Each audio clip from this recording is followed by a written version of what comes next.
La idea de cambio siempre ha fascinado al ser humano. Desde que nacemos hasta que morimos nos vamos adaptando, creciendo y transformando. E incluso tras la muerte muchas culturas hablan de ciclos, de reencarnaciones o de cómo el humano pasa a formar parte de la tierra. Nos convertimos en moho o en pasto para gusanos. Polvo eres y en polvo te convertirás. Todas las cosas mutan, nada perece. El espíritu erra y de allí para acá viene, de aquí para allá y cualesquiera miembros ocupa. Y de las fieras a los humanos cuerpos pasa y a las fieras el nuestro, mas no se destruye en tiempo alguno. Esta cita, que parecería dicha por Miss Antioquía, está sacada en realidad de las Metamorfosis de Ovidio, un largo poema escrito en 15 libros en los que el autor romano va narrando la historia del mundo a través de distintas historias y distintos mitos de cambios y de, metamorfosis. En este poema, Ovidio cuenta distintos mitos donde los dioses van cambiando de forma, o los humanos son transformados en árboles o en animales por haber desafiado al orden divino o para ser protegidos de otros dioses. Y en el libro 15, Pitágoras, que actúa como narrador de toda esta historia, resume lo que es la esencia de este poema, que el espíritu no muere, sino que conecta humanos y animales. Muchos de los relatos de la metamorfosis ya eran conocidos antes de Ovidio, historias que se repetían y contaban constantemente y que formaban parte de cómo griegos y romanos entendían el mundo a su alrededor. La relación entre el ser humano y el ecosistema siempre ha sido una a la que hemos tenido que dar forma. El orden que ocupamos dentro de la creación, que nos une y que nos separa de las plantas y animales que comemos, de las que hacemos nuestras herramientas, nuestras casas, nuestra ropa, ha recibido respuestas muy distintas, desde somos uno con el entorno a We are in the beginning of a mass extinction. We are in climate crisis and fairy tales of eternal economic growth. Bueno, eso.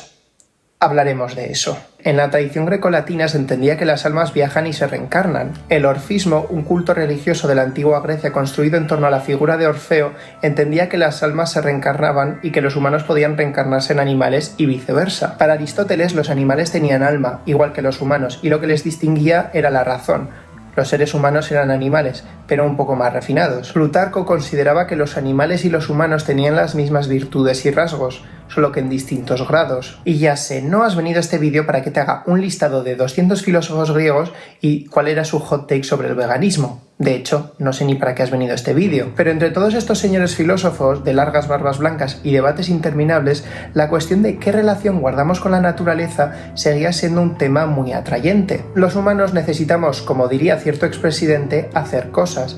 Y eso implica que nos tenemos que relacionar no solo con otros humanos, también con animales, con plantas, con rocas, con lo que venimos a llamar la naturaleza. En la antigua Grecia, estas relaciones se explicaban con mitos, relatos y obras en las que abundan estas historias de la ninfa que fue convertida en sauce para protegerla de un dios lujurioso, o el hombre que se convirtió en una flor por admirar su reflejo. A menudo, estas historias se utilizan para explicar aspectos de la naturaleza como el color de las moras, o por qué la araña teje. Estos mitos siempre hablan de un castigo o de una protección divina, que cambia al humano y le da un nuevo lugar en el mundo. En Ovidio, además, estas transformaciones son incompletas. Dafne aún llora cuando es transformada en sauce, y Apolo puede escuchar su corazón palpitar por debajo de la corteza. Otro mito nos habla de la historia de Licaón, un rey que mató a su propio hijo para servírselo como cena a Zeus y así poner a prueba si el dios realmente era omnisciente y sabía todo o no. Zeus, como castigo, le transformó en una bestia tan despiadada y sangrienta como él.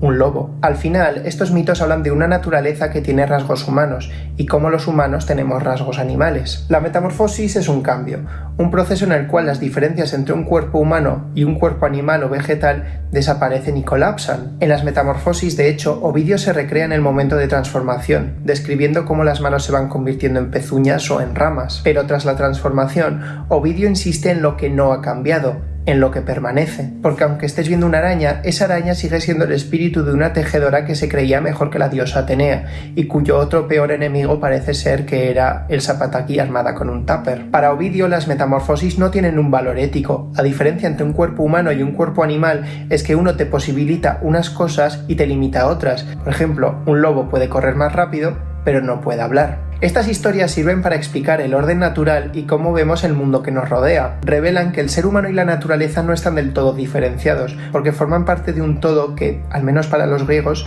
seguía estando por debajo del orden divino. A pesar de su triste y repugnante forma actual, era un miembro de la familia, a quien no podía tratarse como a un enemigo. 1900 años después de Ovidio, el escritor checo Franz Kafka escribió La Metamorfosis, en singular, un relato en el que el comercial Gregorio Samsa amanece de repente convertido en un insecto gigante. Al contrario que Ovidio, Kafka no explica el porqué de esta transformación. Si se debe a un dios vengativo o a una mutación, eso nos da igual, no es lo importante. Lo que importa es lo que viene después. A través de los ojos de Gregorio vamos viendo cómo va abandonando sus rasgos más humanos. Pronto empieza a no poder hablar y se pasa largas horas escalando por el techo o las paredes. Pero en realidad lo central en el relato de Kafka es cómo esa metamorfosis afecta a los otros humanos, a la familia de Gregorio. Gregorio era la principal fuente de ingreso de los Samsa y ahora que no puede ir a trabajar porque... bueno, es difícil ir a la oficina siendo una cucaracha gigante, su anciano padre tiene que volver a intentar trabajar en un banco, su hermana tiene que empezar a buscar trabajos para ganarse un dinero extra y la familia tiene que alquilar las habitaciones que tienen en la casa para poder llegar a fin de mes. Su familia al principio siente miedo por el insecto en el que se ha convertido Gregorio y evitan verle, pero pronto ese miedo se convierte en asco, en un sentimiento de que esa criatura ya no es su hermano o su hijo, sino un monstruo que les está haciendo la vida imposible. La historia, y spoilers para quienes no hayáis leído la Metamorfosis, termina con Gregorio muriendo por una herida infectada que le había causado su propio padre. Tras la muerte de Gregorio, su familia respira aliviada. Su hermana podrá empezar a buscar un marido y sus padres podrán mudarse a una casa más pequeña. El bicho en el que se había transformado Gregorio ya no era una persona, era un animal y no tenía lugar alguno entre los humanos. La historia de la Metamorfosis es muy novedosa porque, bueno, explora muchos temas, pero este no es un canal de crítica literaria. El canal de crítica literaria es al fondo a la izquierda. Siempre a la izquierda. Pero la historia de la Metamorfosis se enmarca dentro de un contexto de otros relatos que son bastante frecuentes en la literatura europea de finales del siglo XIX y principios del XX. Si bien la época de los mitos griegos ya había pasado, distintos cuentos, novelas y relatos seguían explorando esta idea de hombres y mujeres siendo transformados en animales o en otros seres. Pero, al contrario que 2000 años atrás, estos relatos tenían una diferencia fundamental. Ahora, estas transformaciones eran monstruosas. La transformación de un humano en plantas o animales en algo natural ya no es algo estable y final como en Ovidio, ni depende de los dioses. En historias como las de Kafka o La isla del Dr. Moreau, estas criaturas ya no tienen nada humano, no tienen lugar en el mundo y solo hallan un descanso a través de la muerte. Incluso en El lago de los cisnes de Tchaikovsky, la princesa Odette es transformada en un cisne por el brujo von Rothbard y cada noche Odette recupera su forma humana. Podríamos decir que, por muy agresivos que sean los cisnes, esta transformación no es monstruosa, de hecho, contada en forma de ballet es preciosa.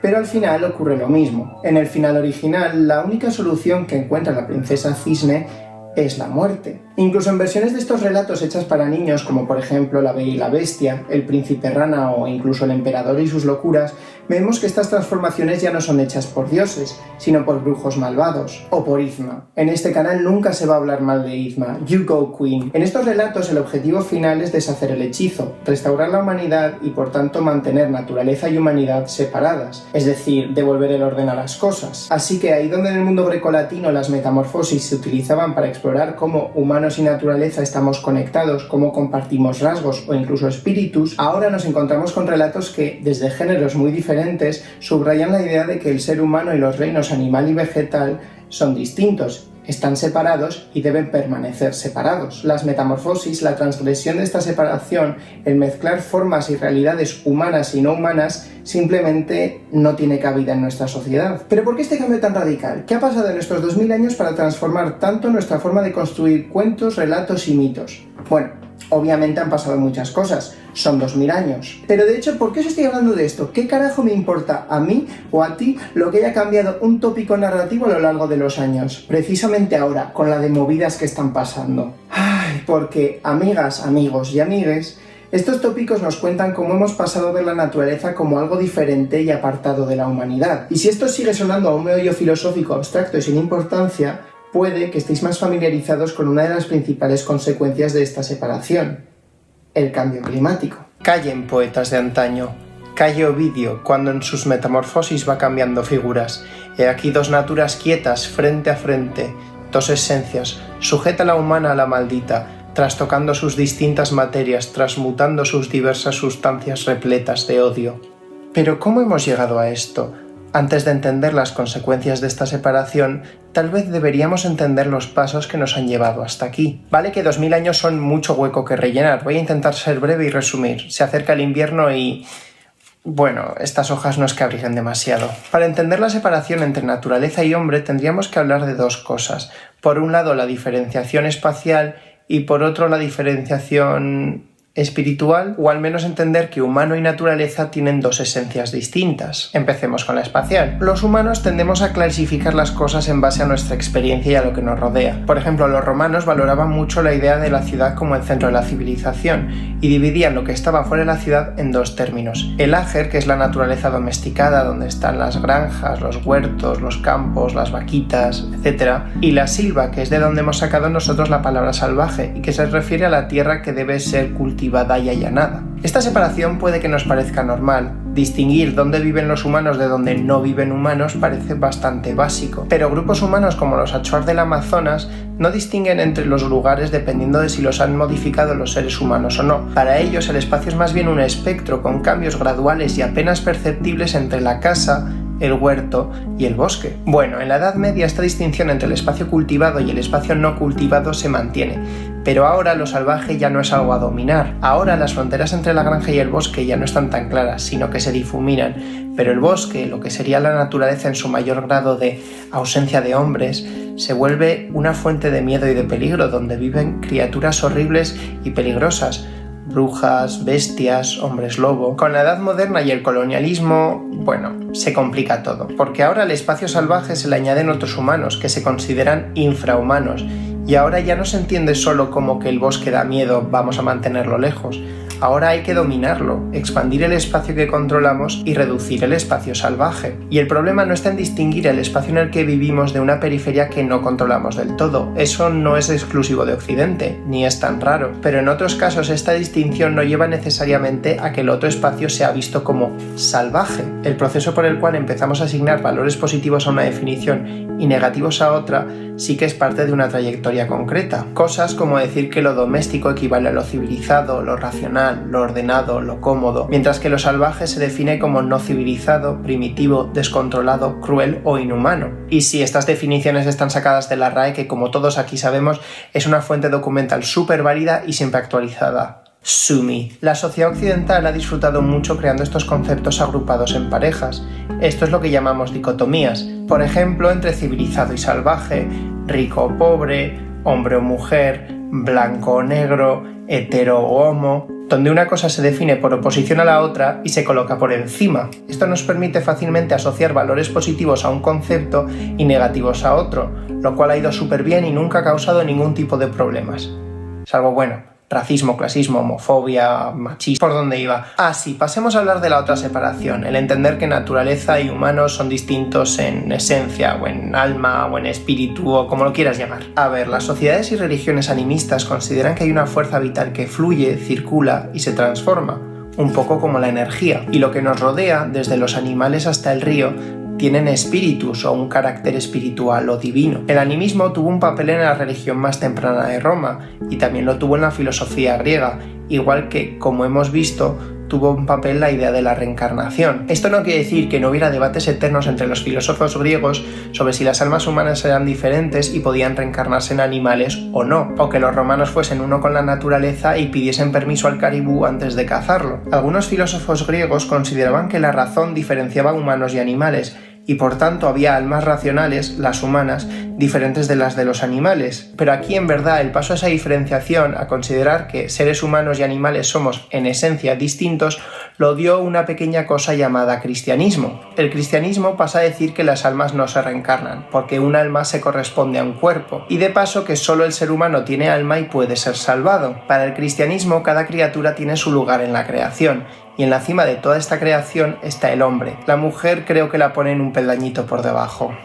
Al decir que el ser humano no es que tenga un mayor grado de perfección porque es racional, sino que es la única criatura con alma, el cristianismo establece una diferencia fundamental entre las personas y su entorno. Básicamente el cristianismo dijo que los perros no van al cielo y ya sabemos que eso es inaceptable. La idea de metamorfosis entre humanos y animales seguirá, pero se convertirá más que en mitos en supersticiones que deben condenarse. Es a lo largo de la Edad Media que vemos que empiezan a crecer las historias de humanos transformados en animales por medio de brujería o fuerzas del mal, más que por dioses. Historias como las de los licántropos, hombres que se vuelven no animales, sino bestias salvajes que tienen que huir al bosque. Pero Llega la Edad Moderna y aquí llegamos a un momento fundamental en la separación entre hombre y naturaleza, porque aunque ya se había sentado la idea de que había diferencias, ahora había que apartarlos y colocar a uno por encima del otro. Hasta el siglo XVII, una de las ideas generales era que la naturaleza era como un organismo inteligente. Las regularidades que se veían entraban dentro de la inteligencia del organismo. Pero en el siglo XVII ocurre lo que llamamos el giro mecanicista, la idea de que la naturaleza no es un organismo, sino un mecanismo independiente. Filósofos como Descartes o Hobbes o científicos como Newton irán dando forma a esta idea de que la naturaleza es un mecanismo y como tal no tiene inteligencia ni intención y es autónomo de los humanos, que sí tenemos razón e intenciones. En este giro la naturaleza pasa a ser considerada como algo externo a nosotros, los humanos, que somos seres de razón. La naturaleza pasa a ser considerada como un mecanismo formado por distintas piezas y fenómenos observables, piezas que se pueden separar de nosotros y medir de manera objetiva, pero sobre todo piezas que se pueden explotar. ¿Cómo puede ser Gregorio? Si lo fuera, hace ya tiempo que hubiera comprendido que unos seres humanos no pueden vivir con semejante bicho, y se habría ido por su propia iniciativa. Habríamos perdido al hermano, pero podríamos seguir viviendo.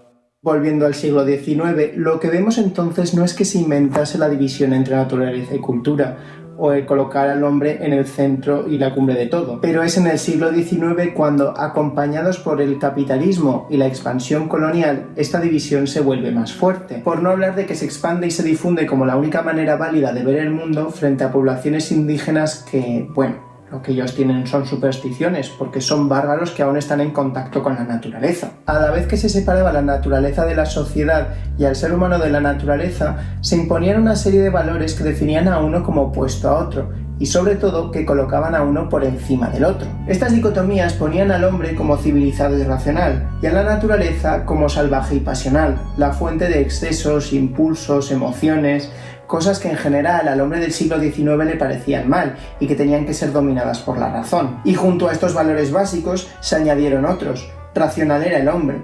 La mujer, está más en contacto con sus emociones, así que un poco menos. Racional era el blanco, porque los hombres con más melanina estaban en contacto con la naturaleza, un poco salvajes, un poco instintivos.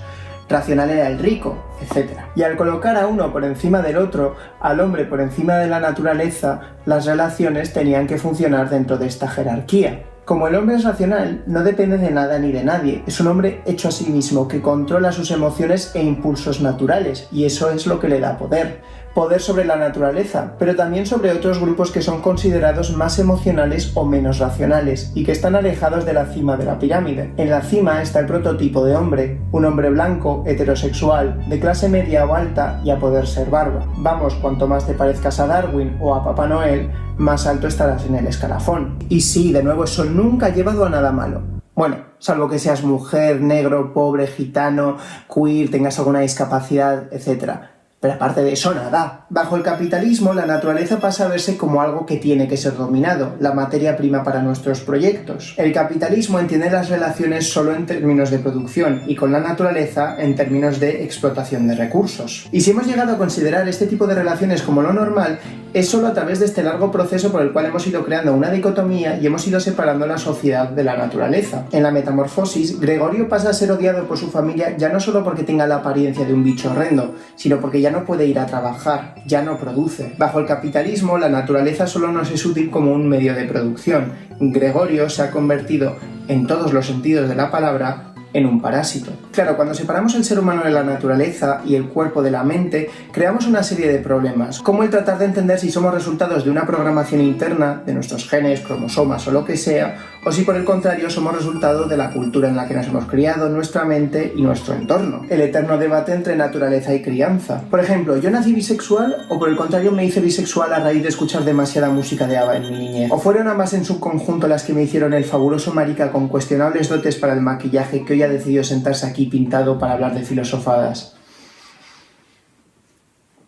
Por ejemplo, estudiamos la evolución humana desde la biología hasta llegar al ser humano anatómicamente moderno y a partir de ahí estudiamos todos los cambios que le han ocurrido al ser humano desde la historia o desde la antropología, tal vez sin terminar de entender que tan adaptación al medio son los pulgares oponibles como el hacernos regalos en el solsticio de invierno. Sí, puede que sea adaptarnos a un medio más marcado por otras personas y nuestras relaciones con ellas que por a qué altura está la fruta de la copa de un árbol. pero es una adaptación al medio igualmente. Mira, si os estoy pareciendo demasiado posmoderno, vamos a hacerlo más fácil. La imposibilidad de separar totalmente el ser humano y naturaleza, como si los Homo sapiens estuviésemos hechos de otra cosa distinta que el resto de los animales, se hace bastante evidente cuando los gobiernos deciden crear reservas naturales. Por ejemplo, el gobierno de Estados Unidos declara que esta zona de Alaska va a ser una reserva, pero da la casualidad de que aquí no solo hay bosques, montañas, lagos preciosos y caribús. También hay grupos indígenas que viven en esta tierra, la consideran su tierra ancestral, y de repente surge el problema. ¿Cómo acomodamos, cómo definimos a este grupo dentro de la reserva natural y dentro de los parámetros de la conservación ambiental? Obviamente tienes que poner normas que regulen que los seres humanos no pueden llevar a cabo ciertas actividades que podrían poner en peligro el medio natural, cosas como encender fogatas, arrancar ramas, generar basura, pero obviamente hay grupos humanos que viven ahí, que esa es su tierra, que día a día arrancan ramas, hacen fogatas o generan basura. Y guess what? En muchos de estos casos, por los esquemas que manejamos de lo que es definido como la naturaleza, la única forma que han tenido de reconocer que en estas reservas naturales viven grupos humanos indígenas es clasificarlos como parte de la fauna silvestre que debe ser preservada. Not a cute look. Ni siquiera podemos nombrar los conservadores del entorno porque no tienen ese tipo de formación, pese a que probablemente ellos sepan cómo vivir en ese ambiente sin alterarlo mucho mejor que cualquiera.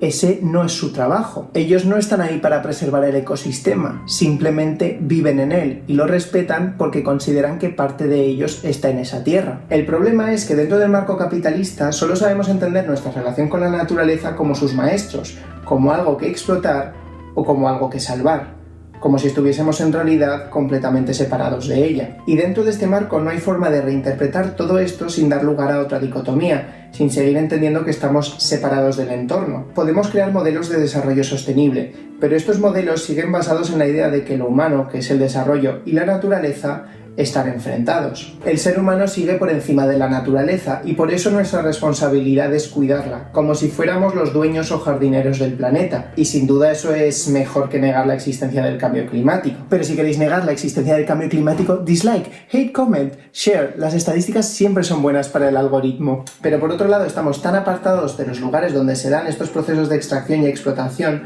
de las fábricas masivas en Myanmar o de las minas de litio, que ni nos damos cuenta de hasta qué punto este tipo de relaciones y el capitalismo global, el considerar que el ser humano blanco y racional es algo que está aparte de la naturaleza, han afectado al entorno. Últimamente su trabajo ha dejado bastante que desear. Es verdad que no está en la época más propicia para los negocios, nosotros mismos lo reconocemos, pero, señor Shamsa, no hay época, no puede haberla, en que los negocios se paralicen. Las metamorfosis siempre han sido historias sobre el cambio y la ansiedad que puede producir, el sentirte atrapado o incómodo en una situación desconocida o incluso en un cuerpo en el que no te sientes del todo cómodo. Y a decir verdad, el capitalismo sí que aprecia el cambio, pero de una forma muy concreta, como progreso e individualidad. El cambio hacia adelante, el conseguir un nuevo trabajo, un ascenso, el nuevo iPhone, una casa más grande, etc. Así que no es una sorpresa que cuando el cambio es hacia detrás o hacia algo que consideramos inferior a nosotros, como por ejemplo ser transformado en un animal, estas historias acaben con el protagonista muerto o teniendo que deshacer el hechizo. Al colocarnos como algo aparte y por encima de la naturaleza, creamos un obstáculo bastante grande para enfrentarnos a un problema, la realidad cada vez más evidente de que no estamos por encima de nuestro entorno, de que el cambio climático es una realidad y es, inevitable que vayamos a vivir sus consecuencias. Y no se trata de pasar a decir, nosotros éramos el virus, de decir que pensábamos que estábamos por encima de la naturaleza, pero resulta que la naturaleza está por encima de nosotros. El ecofascismo no es la solución. Y esa publicación en Instagram, aunque te haya dado muchos likes, no es tan edgy, porque el problema está precisamente en eso, en considerar que somos dos entidades completamente apartadas. Entendemos que nuestra forma de entender las cosas en Occidente está basada en la ciencia y la razón, y que por tanto son universales, que podemos evidentemente observar la naturaleza como algo apartado de nosotros y medirla de forma objetiva. Pero hay problemas, hay cosas que simplemente son demasiado complejas, que no podemos medir por sí mismas en un laboratorio aisladas de todo. El profesor Timothy Morton, por ejemplo, habla de hiperobjetos, entidades que son tan vastas en el espacio y en el tiempo, tan grandes y tan complejas, que desafían nuestro entendimiento de cosa, como por ejemplo el cambio climático. Tim Ingold habla de entanglements, que podríamos traducir como entrelazamientos o enredos, para tratar de entender que los organismos, incluido el ser humano, no son entidades aisladas, sino conjuntos de líneas de crecimiento y movimiento entretejidas, formando en conjunto una malla en un espacio fluido. Básicamente que nuestro sistema económico, el capitalismo, también es una adaptación al medio, y una que a largo plazo está resultando ser bastante mala, que capitalismo, colonialismo, supremacismo y cambio climático están asociados, enredados, y que intentar separar entre las partes sociales y las partes naturales no nos va a ayudar a intentar desenredar todo este lío que hay montado, este entanglement, este hiperobjeto. Problemas como el racismo estructural, la sobreexplotación laboral de empresas de falsos autónomos, las crisis de refugiados, los incendios forestales, la emisión de gases de efecto invernadero, son distintos efectos de un sistema, de un problema con unas mismas raíces. Por supuesto, no se trata de demonizar la modernidad o las ciencias, Dios me libre. El proceso por el cual nos hemos separado de la naturaleza nos ha ayudado a entender las normas y regularidades del entorno, nos ha ayudado a desarrollar curas para enfermedades, tratamientos, o a ser capaces de, vestirnos como mamarrachos y ponernos delante de una cámara para que lo vea todo el mundo. Tampoco se trata de romantizar las relaciones con el entorno que tienen sociedades de tipo animista a las que no podemos volver, o de pedir que seamos uno con el medio, o de que pidamos perdón y permiso a las gallinas antes de hacernos una pechuga de pollo a la plancha. Aunque bueno, supongo que sí que debería hacerme vegano por eso de que la industria cárnica es una de las que más contamina del planeta. Pero es que me gusta tanto el queso. No se trata de volvernos unos hippies ni unos ecofascistas, se trata más bien de entender que, aunque la naturaleza trascienda a la sociedad y la sociedad trascienda a la naturaleza, ninguna de las dos es completamente autónoma. Ninguna podría existir si tuviese que ser negada por la otra. Hoy en día, por suerte o por desgracia, ya no hay paisajes que no hayan sido pisados o modificados por el ser humano, y el ser humano no vive en un vacío postindustrial. Se trata de ver que naturaleza y cultura son dos partes de lo mismo y se complementan, y esos son precisamente las metamorfosis, una superación de ese modernismo. Estas historias se basan en que el ser humano se proyecta y se extiende más allá, que forma parte de su entorno y sobre todo que las barreras entre especies se emborronan, que toda vida animada tiene una unidad a nivel básico. Podemos elegir ver esto a través de la ciencia, aunque solo sea porque todos estamos hechos de células. Pero esto es algo que durante décadas ha sido el modo de ver el mundo de muchas sociedades indígenas, o que han estado enfrentadas al capitalismo global. La defensa del entorno natural no como un lugar que hay que proteger porque tiene un sello de reserva, sino porque es una parte de tu comunidad, tanto como tu vecino o tu padre o tu propio cuerpo. Esto es algo que muchos activistas indígenas llevan defendiendo durante décadas frente a la tala masiva en el Amazonas o la construcción de oleoductos en Estados Unidos. Al final, el dualismo, el entender la naturaleza como la antítesis de la cultura, no es algo universal. De hecho, ganamos bastante entendiendo que nuestra cosmovisión, nuestra forma de entender el mundo, aunque esté basada en la ciencia y la razón, es tan exótica como otras, en vez del estándar que debemos expandir y bajo el cual podemos juzgar cualquier otra forma de entender el mundo. No se trata de decir, abajo la ciencia, vamos a comprarnos todos piedras de jade y metérnoslas por el c*** como Gwyneth Paltrow. No, se trata de entender que la razón no nos separa de la naturaleza y que nuestra forma de entender el mundo y nuestras relaciones con el mismo no deja de estar situada en un contexto, en unas relaciones capitalistas, en un culto a la individualidad y a la razón que a menudo olvida que no podemos distinguir, no del todo, entre lo natural y lo artificial. Es difícil terminar un vídeo así porque, no sé qué conclusión darle que no sepáis ya. El cambio climático es real y es un problema tan complejo que requiere soluciones complejas. Es un hiperobjeto, que diría Timothy Morton. Soluciones que, aunque podemos ayudar de forma individual, consumiendo menos carne, reciclando, no utilizando tantos plásticos, requieren de cambios profundos en el sistema y en la filosofía. Cambios en la forma en la que nos relacionamos con el entorno, cambios en el capitalismo y sí, cambios en el dualismo naturaleza y cultura. Al final de la metamorfosis, Grete, la hermana de Gregorio, es incapaz de apartar la mirada del cadáver de su hermano. Aun cuando en vida era incapaz de mirar aquel insecto en el que se había convertido e insistía en que aquel no era su hermano, es cuando muere Gregorio que se da cuenta de que, pese a todo, su hermano seguía ahí dentro. De que aunque parte de ella está aliviada por haber terminado con el sufrimiento, tal vez podía haber hecho algo para cambiarlo, para ayudarle. No, nosotros no somos el virus, porque no se trata de cambiar el discurso de nosotros somos el amo del mundo a la naturaleza está por encima de nosotros. Se trata de entender que somos parte de ella y que ni naturaleza ni sociedad son enteramente autónomas, de que, al igual que en estas historias de metamorfosis, las fronteras entre humano y naturaleza pueden ser difusas.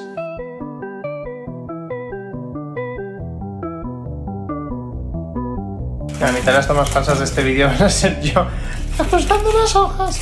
Yo quería una corona para ser reina de los cisnes de verdad, pero bueno, una camiseta enrollada, una camiseta, por cierto, de Franz Kafka, deberá funcionar. Las consecuencias de esta separación entre naturaleza y hombre.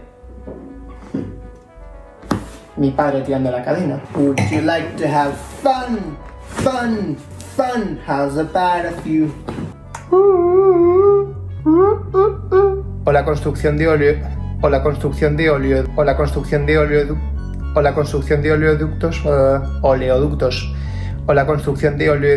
oleoductos, odio esa palabra, he decidido. O la construcción de oleoductos en Estados Unidos. O la construcción de